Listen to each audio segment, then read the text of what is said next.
Okay, chapter 2 business services 1। इतनी services है जो आपके बिजनेस में सबसे ज्यादा जरूरी है। एक बैंकिंग, चैप्टर नंबर 3 में देखेंगे।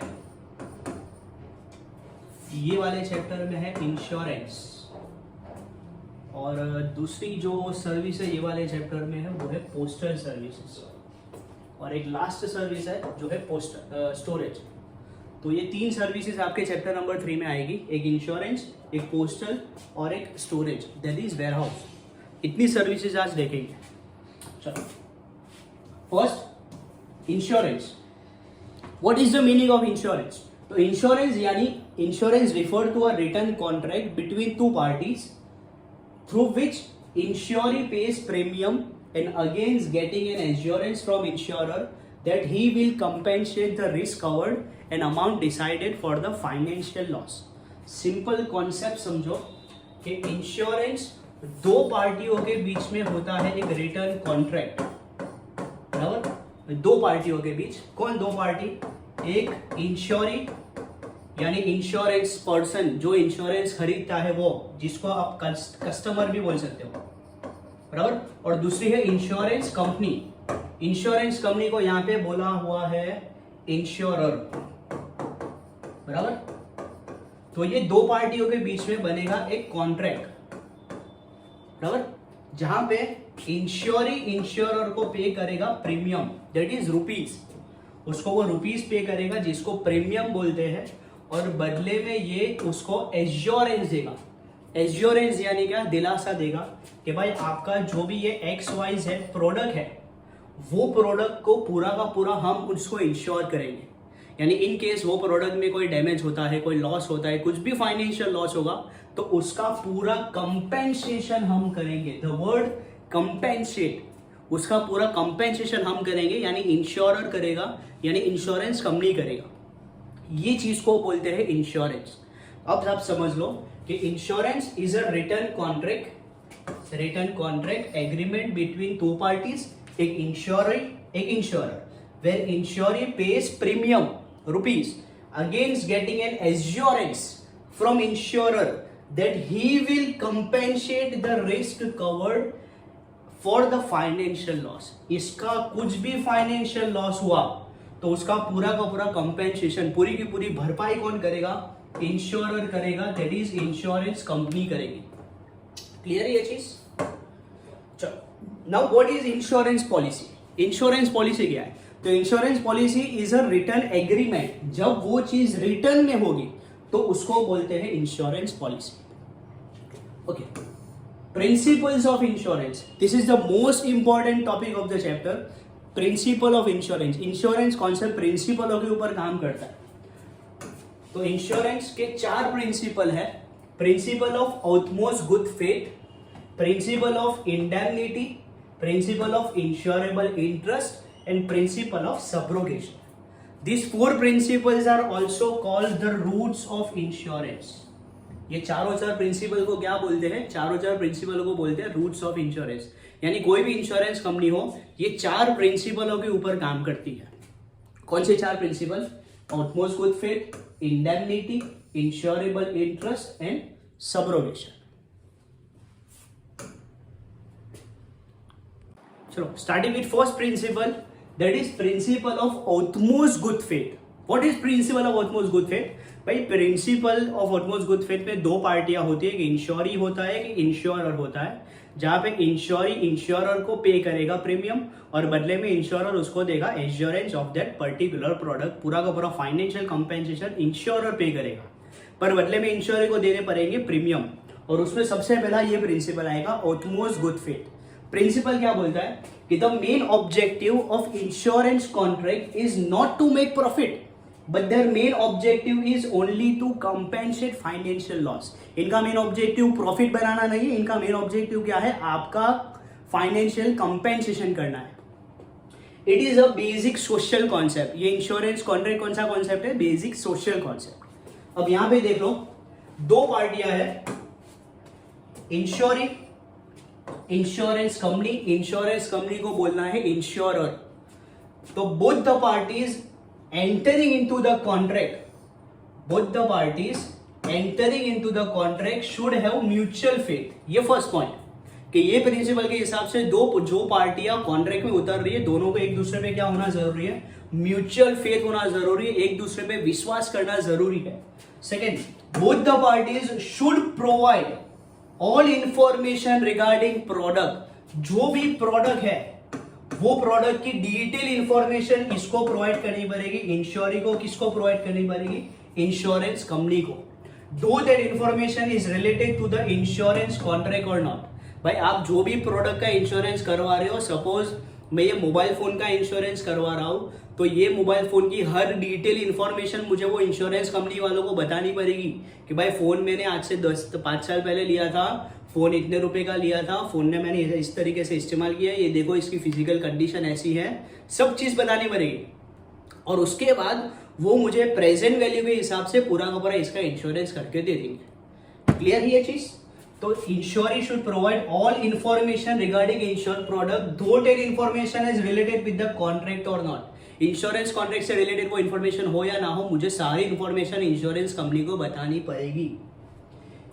If any information provided by the इंश्योरी, अगर मैंने उसको कोई भी इंश्योरेंस पॉलिसी वालों को कोई भी फ्रॉड इंफॉर्मेशन प्रोवाइड की, that means I have broken the principle of utmost good faith. मैंने गुड फेथ का प्रिंसिपल ब्रोक किया है. इसके वजह से हमारे बीच में जो एग्रीमेंट था वो नल हो जाएगा, वॉइड हो जाएगा, कैंसिल हो जाएगा. और इंश्योरी मैंने जो भी प्रीमियम्स पे किए थे वो भी नहीं मिलेंगे, साथ में मुझे कोई भी तरह का फाइनेंशियल कंपेंसेशन भी नहीं मिलेगा.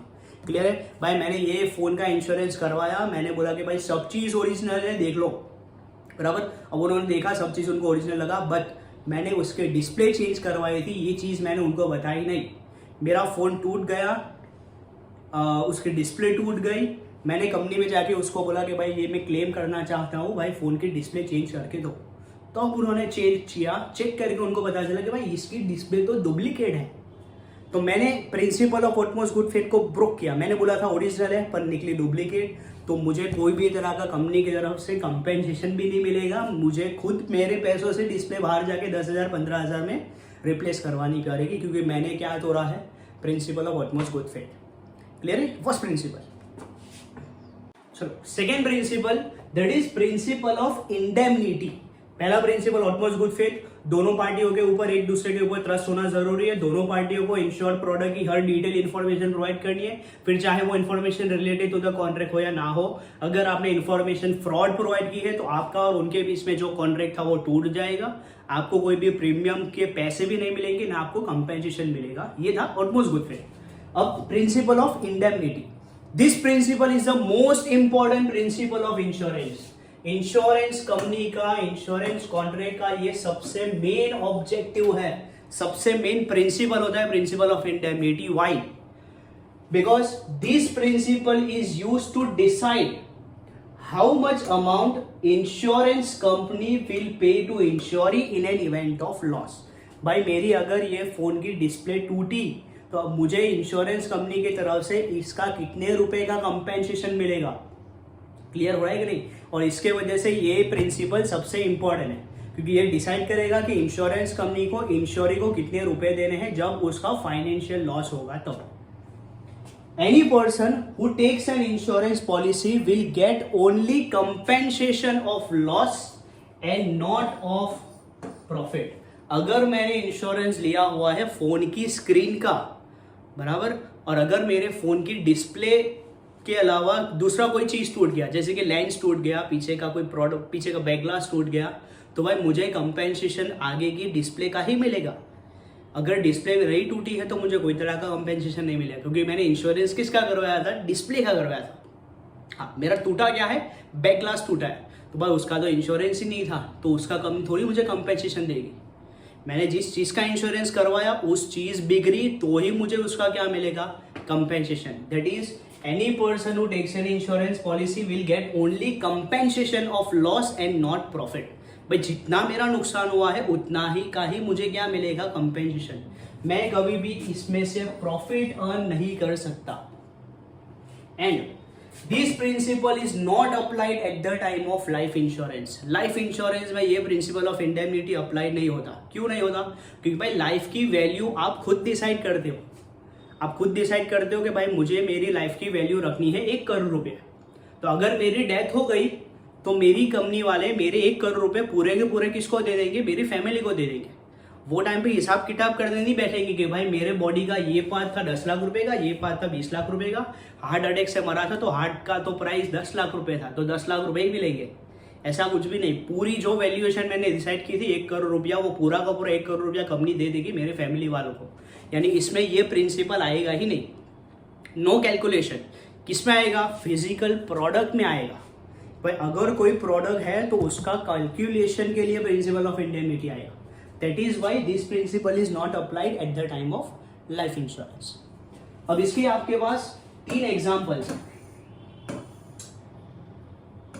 3 examples of indemnity. If an insurer takes an insurance policy of a product lower than the original value, then he will get less compensation to the original value. Example कि भाई अगर एक person ने insurance policy ली है 3 लाख रुपए की, but the original value of product is 5 lakhs, बराबर। Original product की वैल्यू 5 लाख थी। मैंने बोला भाई मुझे पूरा 5 लाख का इंश्योरेंस नहीं करवा रहा, मुझे उसमें से सिर्फ 3 लाख का इंश्योरेंस करवाना है, बराबर। इन an event of complete damage, मेरा प्रोडक्ट पूरा का पूरा टूट गया तो इंश्योरेंस कंपनी मुझे मैक्सिमम कितने लाख देगी? 3 लाख रुपए ही देगी as a compensation. Product original 5 lakh का था, मैंने 3 ही लाख का इंश्योरेंस करवाया तो कंपनी की तरफ से मुझे मैक्सिमम 3 लाख रुपए मिलेंगे। वो भी कब? अगर मेरा प्रोडक्ट पूरी तरीके से डैमेज हो गया तब। First condition. Second, when the original value of product is 5 lakhs, same condition. Original value product 5 lakh की है बट मैंने उसको इंश्योर करवाया 3 लाख के लिए। Then in an event of partial damage, मेरा प्रोडक्ट पार्शियली डैमेज हुआ, पूरा डैमेज नहीं हुआ, जिसमें से एस्टिमेटेड वैल्यू आई 2 लाख, तो इंश्योरेंस कंपनी मुझे कैलकुलेशन करके 1,20,000 दे देगी एज अ कंपेंसेशन। और थर्ड कंडीशन कि when the value of product is 5 lakhs, it has insured for full 5 lakhs। In an event of complete damage, ensure will get full compensation of 5 lakhs। भाई मैंने पूरा 5 लाख का product लिया था, पूरा का पूरा 5 लाख का इंश्योरेंस करवाया, पूरा का पूरा डैमेज हो गया तो कंपनी की तरफ से पूरा 5 लाख का कंपेंसेशन आएगा। क्लियर? ये 3 एग्जाम्पल समझ लो। पहला प्रोडक्ट ओरिजिनल वैल्यू 5 लाख की थी, मैंने 3 लाख का इंश्योरेंस करवाया, 5 लाख में से मेरा प्रोडक्ट पूरी तरीके से डैमेज हो गया पर कंपनी मुझे सिर्फ कितना देगी? 3 लाख देगी क्योंकि 3 लाख का इंश्योरेंस था। दूसरी कंडीशन में वापिस मेरा ओरिजिनल प्रोडक्ट 5 लाख का, मैंने इंश्योरेंस करवाया 3 लाख का, 5 लाख में से मेरा प्रोडक्ट 2 लाख रुपए का नुकसान हुआ तो उसमें से कैलकुलेशन क्रॉस मल्टीप्लीकेशन हो गई, कंपनी मुझे 1,20,000 रुपए देगी। और तीसरी कंडीशन में 5 लाख का मेरा प्रोडक्ट था, 5 का इंश्योरेंस था, प्रोडक्ट पूरी तरीके से डैमेज हो गया तो कंपनी की तरफ से पूरे 5 लाख का कंपेंसेशन मिलेगा क्योंकि मैंने 100% इंश्योरेंस लिया हुआ है। तो this is principle of indemnity. चलो थर्ड प्रिंसिपल एकदम सिंपल। अब 2 प्रिंसिपल है, principle of insurable interest and principle of subrogation.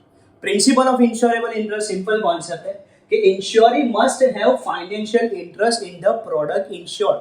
भाई मैं जो भी प्रोडक्ट का इंश्योरेंस करवा रहा हूं वो प्रोडक्ट का फाइनेंशियल इंटरेस्ट मेरा होना जरूरी है, बराबर। अगर ये प्रोडक्ट किसी और के नाम पे है, इंश्योरेंस मैंने करवाया हुआ है, प्रोडक्ट टूट गया तो इसका इंश्योरेंस का पैसा किसको मिलेगा? जो ओनर है उसका उसको मिलेगा।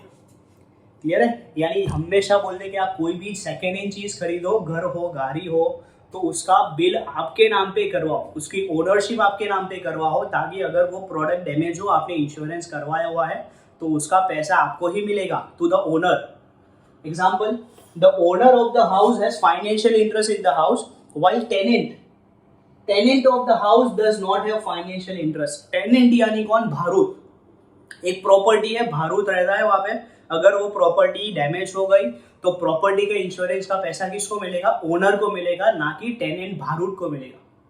जिसके नाम पे प्रॉपर्टी है, जिसके नाम पे वो प्रोडक्ट है, उसका इंश्योरेंस का पैसा उसी को मिलेगा। That is principle of insurable interest. And last principal of subrogation, simple concept है कि when a policy is taken and if the product is fully damaged, insurance company has pays the compensation, then the fully damaged product ownership will be of insurance company.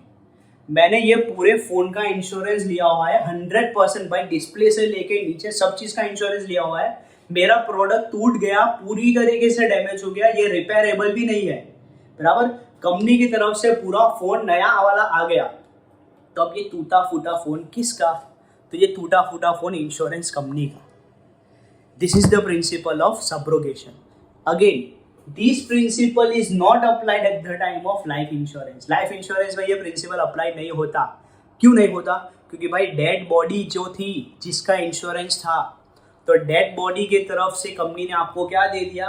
Compensation का पैसा दे दिया. तो वो बिगड़ी हुई dead body किसकी? Insurance company की कि फैमिली वालों की? ऑब्वियस फैमिली वालों की. तो इसके वजह से ये प्रिंसिपल भी लाइफ इंश्योरेंस में नहीं आते. तो आपके दो प्रिंसिपल लाइफ इंश्योरेंस में नहीं आएंगे.